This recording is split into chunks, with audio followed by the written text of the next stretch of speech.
Nigeria has problems that are more significant than she ever has, and very exacerbated by the fact that we were not the 60 or 70 million perhaps around the time of the first Civil War.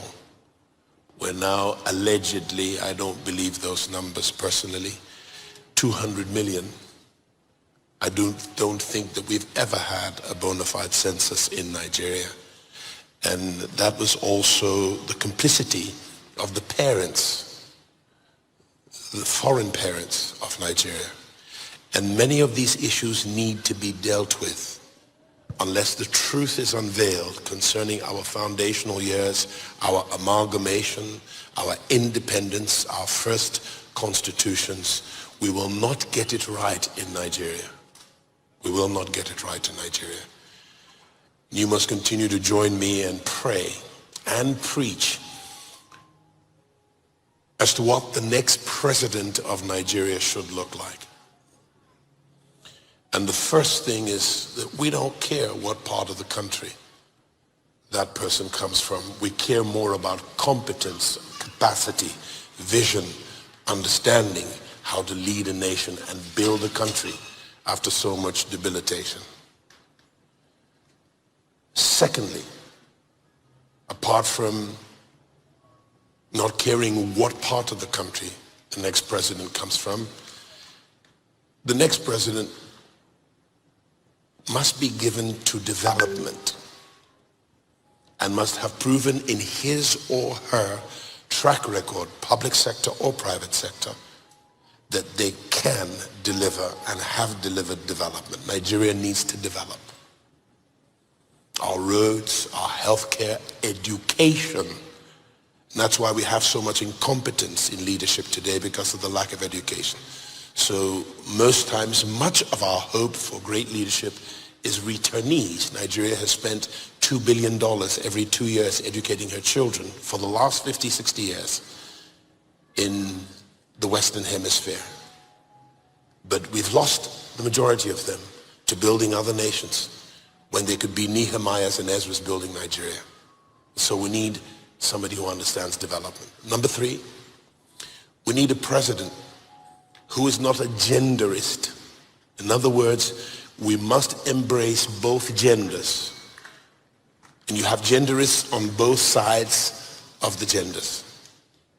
We want people who are not genderists. Yeah. A family needs mother and father. A nation needs men and women to parent the next generations. I'm going to ask you to remain standing. We also do not need a tribalist, sectionist, or ethnicist. That must not happen. And the constitutions must provide to exclude those sort of people from high executive office in all 3 tiers, all 3 arms of government. We also do not want a religionist, which is part of why I might not be considered. And I'm not looking for the job of president. I do not seek any elected office nor appointed office. I'm very happy operating in my calling, and I'm slightly outside of it because of where the country is. We also need somebody who has brilliance, is well educated, and hasn't left his or her education in the theoretic realm, so that practically they can deliver on vision, embrace even their opponents. The beautiful thing about Abraham Lincoln, he put all his opponents, he didn't define them as enemies, though some of them were, he put all of them at the table, because he recognized that they had brilliant enough ideas to rise as the cream to the top of the polity and the politics of the day. And by this he was able to embrace ideas, amalgamate them or collaborate them into one singular vision, to give Americans the opportunity, being all created equal, to pursue and aspire to a life of justice, freedom, peace, development, progress, and happiness. So we need somebody like that. That's not all. We also need somebody who can amass around himself, across the reach of governance and government, particularly in his or her cabinet, people who are like him or her in competence, capacity, brilliance, and vision. so that every significant and peripheral ministry of state does well collaboratively to deliver on our national vision. And by God, we need a visionary who sees, lives, and breathes a better Nigeria, better than any other country on the face of this earth. It's possible. We have the brilliance. We have so many great Nigerians.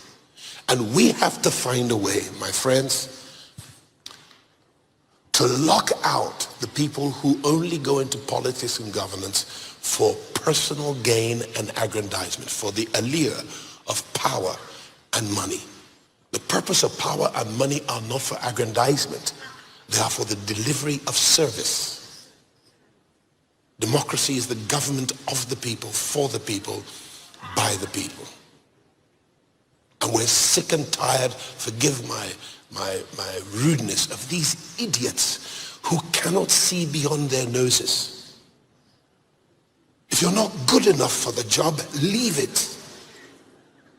Too many people are suffering, living beneath their privilege, living beneath our opportunity as an aggregated whole.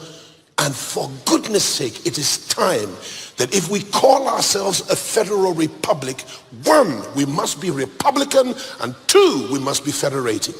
This is not a federal republic.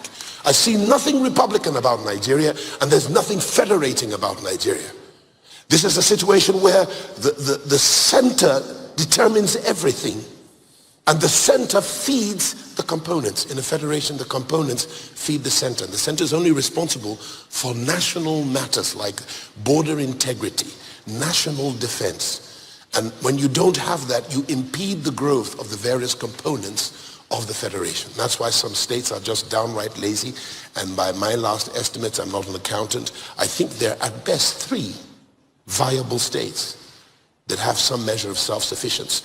So when Lagos delivers 5.3 trillion naira in royalties, customs, ports, taxes, and duties, and VAT and the likes, it goes to the center, and the center appropriates it to lazy states. Lazy states with leaders who have no vision except grab power, grab land, and take what isn't yours, whilst you're standing on top of gold all over the country, bauxite, tantalite, all kinds of minerals. We don't lack the resources. And we have resourceful people. Nigeria can be great. And it would be such a travesty and tragedy if our time comes and goes and we don't lay the foundation for a great nation. If I catch any one of you in government and you don't deliver service or you become a thief there, I will give you problems. And I will ask God to give your generations problems. I'm speaking to those of you in House on the Rock. Otherwise, go into business and make money there. Leave government for service delivery. You're ruining millions of lives. We wouldn't have beggars on the street if government would do her business. And I'm not speaking of this administration. I'm speaking of all administrations. And I include the British administrations that govern Nigeria. We've got to do something about it. And you must be a critical voice to encourage those who do right in governance and leadership and in politics. And also you must be a publishing generation that publish the truth. Don't just forward anything you get on WhatsApp. Verify it. If it is truth, publish it. Governance is not merely the business of those in the State House. It is your business. You have a voice and you are their employer.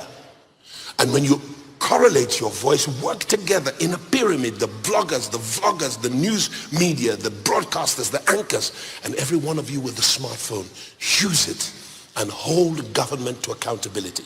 It is their responsibility to be accountable to the people who employed them.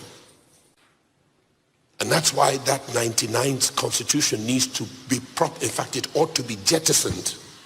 And an authentic document of the people and her best representatives need to come together and put together the terms of our agreement as federating regions or components and the laws that work for our country. We now live in a situation where men are writing unjust laws, and the purpose of law is justice. But when the unjust write laws, they write injustice, and that's what we have to live by. And of course, because our education is so bereft of learning as a nation. We settle for a bag of rice, a bag of oil, and a bribe for a vote. And it won't last those to whom they give it more than a few days or weeks. And then we go back to penury. I believe that every Nigerian should have equal opportunity. Not all five fingers are created equal, but opportunity should be equal. And especially for those who want it, they should be able to reach out and get it. But you've denied more than 80% of the population opportunity.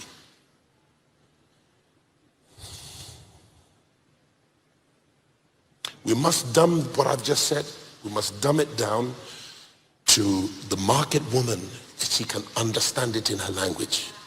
The pedestrian, the person who sells goro or zobo in all parts of the country so that every single individual can hear it. I've done my job this morning for our country. Those of you who know how to dumb it down, take it, run with it, and publish.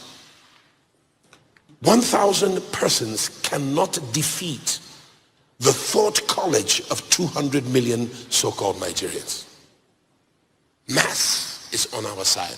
And this is not a fight. We may be ideological opponents to others, but that is our right. It is our just right and freedom as citizens of this country. Otherwise, take away my passport and lock me in jail.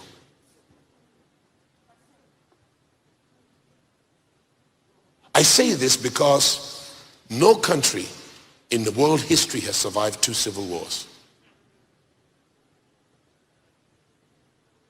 You could be in flight and running for dear life any day from now if this thing does not come to an end. And my personal encouragement to leaders in government of all sides, it's not time to be partisan. Blend the aisles. It's time to sit down and dialogue. And don't be short-sighted, and let's look towards a future that still has brightness in it, because as long as there is a creator who has vested so much in this land and her people, there is hope for a future. And we must rise to that possibility. Put away your petty squibbles, and let's recognize that we are one brotherhood as created by God. And we are one brotherhood, or fraternity, sorority, if you like, of persons who call Nigeria our homeland, our fatherland.